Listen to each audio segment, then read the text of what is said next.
メリーさんの電話。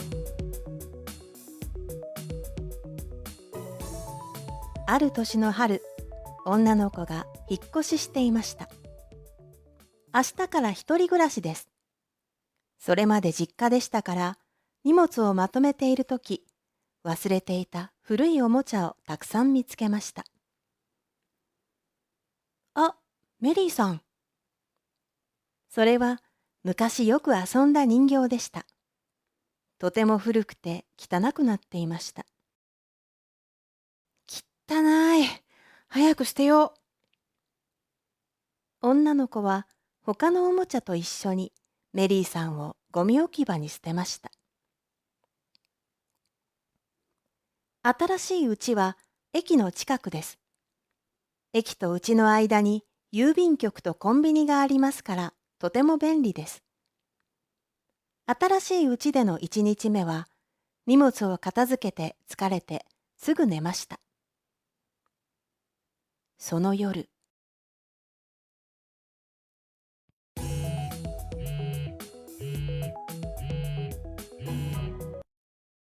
もしもし、私、メリーさん。今、ゴミ置き場にいるの。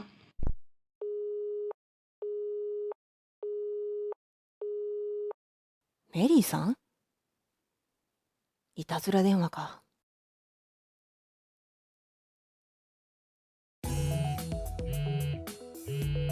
また？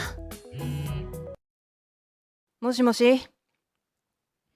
私、メリーさん。今、駅にいるの。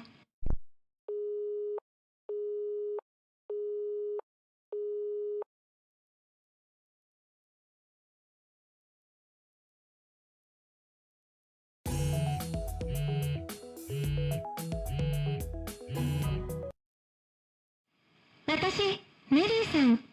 今、郵便局の前にいるの。ちょっと、こんな時間にいたずら電話なんてやめてもらえませんか？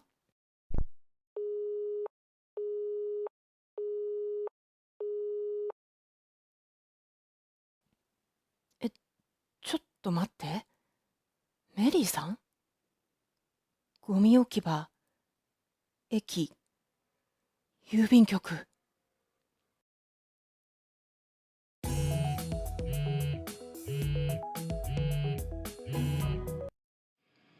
私、メリーさん。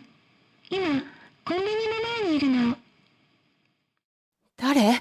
もう電話しないで。や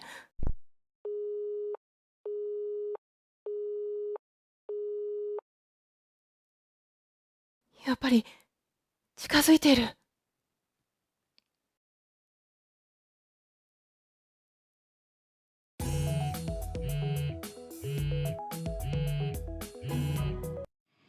私、メリーさん。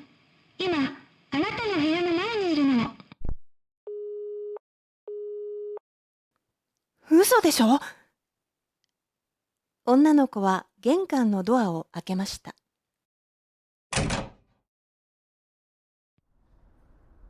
誰もいません。はあ、やっぱりいたずらよ。女の子は携帯電話の電源を切りました。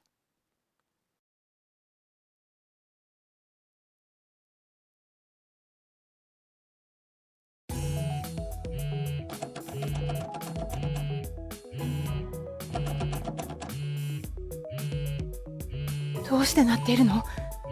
電源を切ったのに。もしもし。私、メリーさん。今、あなたの後ろにいるの。